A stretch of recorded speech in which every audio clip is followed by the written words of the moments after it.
Hello student, welcome to my all the best education. इस video में हम गृह विज्ञान के बहुविकल्पीय प्रश्नों पर ध्यान देंगे। यदि आप 95% अगर पाना चाहते हैं तो इस वीडियो को आप आराम से और अच्छी तरह से देखें और इसे याद करने की कोशिश करें, क्योंकि जितनी बहुविकल्पीय है सिर्फ 2-3 पार्ट में हम समाप्त कर लेंगे। उसमें श्योर है, 100% श्योर है कि उसमें से सभी बहुविकल्पीय प्रश्न आएंगे। ठीक है, आइए इस वीडियो को हम शुरू करते हैं। सिर्फ ध्यान दीजिए। देखिए, इस ओमेआर आप लोग जाने गए हैं, भरना है, किस तरह भरना है। इस हिंदी का परीक्षा हमको उम्मीद है कि अच्छा गया होगा, बहुत ही बेटर गया होगा, क्योंकि हम जितने वीडियो डाले थे उसमें से 70% तक हिंदी फंसे। तो प्लीज़ इस वीडियो को पूरा देखें, अच्छा लगे तो लाइक शेयर जरूर करें अपने दोस्तों के लिए। तो आइए इस वीडियो को हम शुरू करते हैं। देखिए, ध्यान दीजिए। पहला क्वेश्चन है, मानसिक बजट बनाना आवश्यक है। आय व्यय के संतुलन के लिए, व्यय पर नियंत्रण के लिए, आकस्मिक व्यय के लिए, इनमें से कोई नहीं।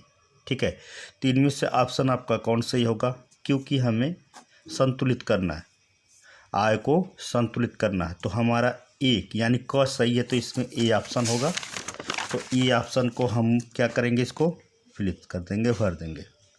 ठीक है, बहुविकल्पीय प्रश्न इस तरह करके हमें भरना है। यहाँ पर नाम, जिले का कोड के साथ नाम रहेगा, केंद्र का कोड रहेगा, अनुक्रमांक रहेगा, विषय का कोड रहेगा, जो भी हो। यहाँ पर गृह विज्ञान है तो गृह विज्ञान रहेगा, और प्रश्न पत्र संख्या जो भी हो इस तरह करके हमें लिख देना है और इस तरह फिलिप करना है, आप जानते ही हैं।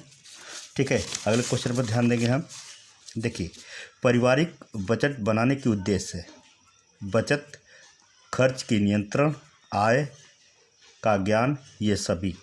इनमें से हम ध्यान देंगे, इनमें ये सभी जो आते हैं, 3 आ जाते हैं। बचत भी आते हैं, बचत के नियंत्रण भी आ जाते हैं, आय का ज्ञान भी आते हैं, सब आते हैं, सब ये तीनों में आते हैं। ठीक है, तो ये ऑप्शन सही है घ। अगले क्वेश्चन पर हम ध्यान देंगे। क्वेश्चन नंबर 3 पर है, कौन सी बजट की मुख्य मंद नहीं है। मंद, भोजन, शिक्षा, मकान या वस्त्र, फैशन या दुकान। ठीक है, इनमें से कौन सा ऑप्शन है। इसमें फैशन और दुकान के तात्पर्य है, जो कौन सा बजट मुख्य मंद मीन्स होता है दुकानदारी या फैशन के अनुसार आता है। ठीक है, अगले क्वेश्चन पर हम ध्यान देंगे। 4थे नंबर पर, सर्वोत्तम आदर्श पारिवारिक बजट किसे माना जाता है। घाटे की बजट, संतुलित बजट, बचत की बजट, दैनिक बजट। इनमें से कौन सा ऑप्शन आपका सही होगा। इनमें से ग सही होगा, जो बचत की बजट है। ठीक है, तो इसमें से ग ऑप्शन आपका सही होगा।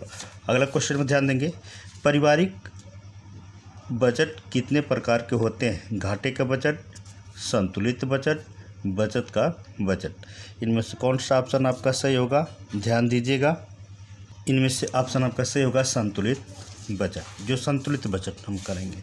अगला है, गृह अर्थव्यवस्था की सुचारू रूप बनाने के लिए आवश्यक है।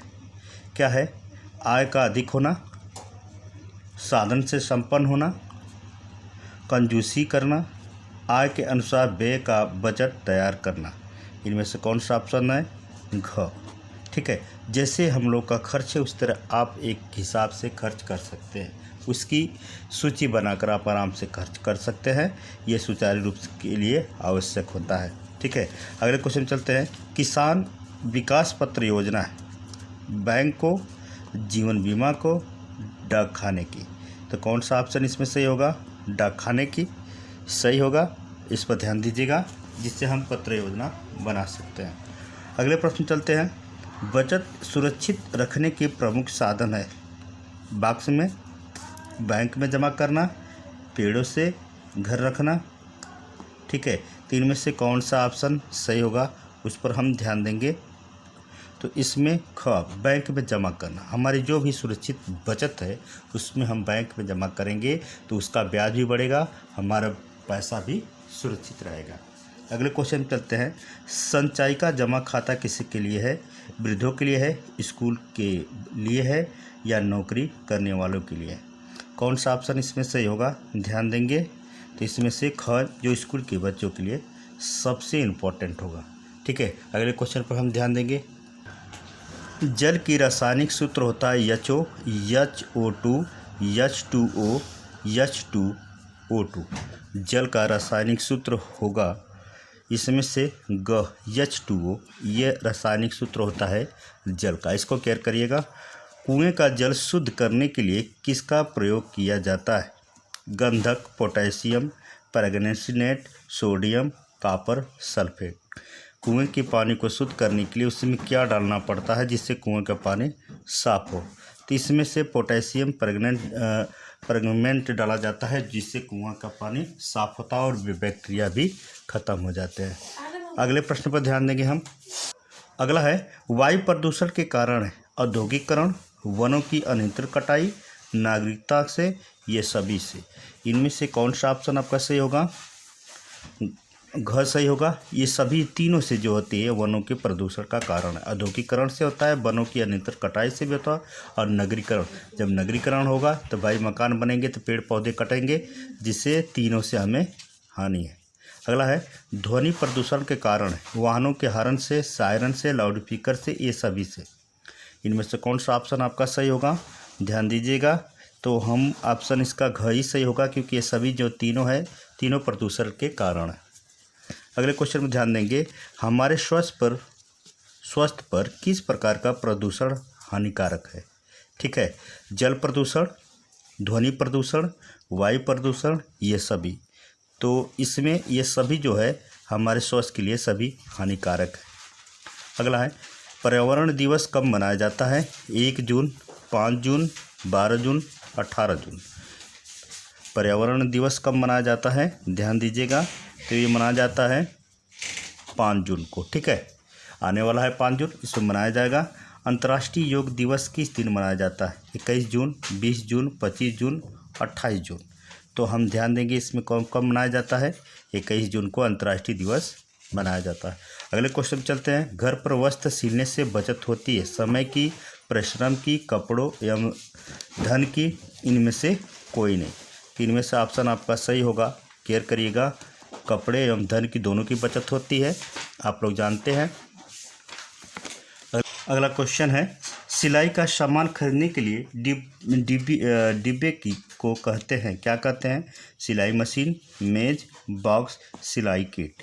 तो जो सिलाई के डिब्बे हैं उसको हम क्या कहते हैं? जो हम सिलाई मशीन में रखते हैं तो उसको सिलाई मशीन कहते हैं, ठीक ना, रखने के लिए जो डिब्बे कहते हैं। अगला है भोजन पकाने में किसका प्रयोग हानिकारक होता है? घी का, मसाले का, सोडे का, ये सभी। तो इनमें से सही ऑप्शन है ग, सोडे का जो होता है सबसे खतरनाक होता है, इसका प्रयोग कम ही करें तो अच्छा है। अगला है किस प्रकार भोजन पकाने में समय की बचत होती है? तलकर, उबालकर, प्रेशर कुकर द्वारा, भूनकर। इसमें सही ऑप्शन है ग, प्रेशर कुकर द्वारा, जो 5-10 मिनट के अंदर ही भोजन तैयार हो जाता है। ठीक है, अगले क्वेश्चन पर हम ध्यान देंगे।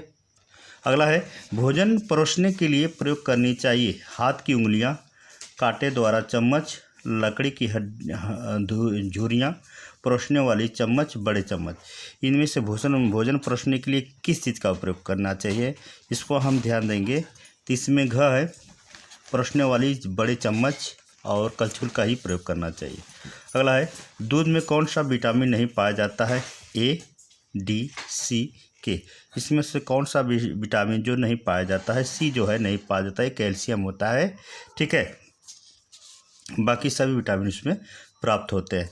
दूध को उबालने पर निम्नलिखित में से क्या नष्ट हो जाता है? उसके पोषक तत्व, उसके सूक्ष्म जीव, उसका स्वाद, इनमें से कोई नहीं।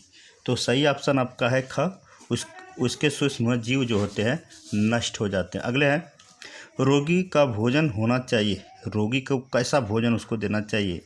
गारिश, चटपटा, सुपच्य, बिना पका हुआ।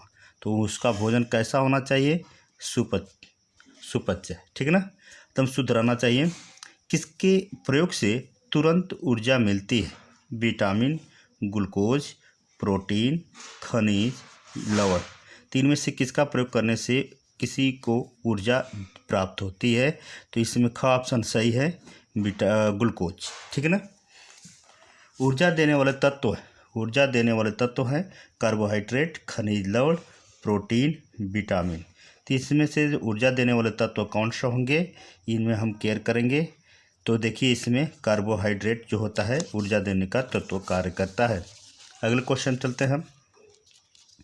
मधुमेह रोग किस तत्व की अधिकता से होती है? प्रोटीन, वसा, शर्करा, विटामिन।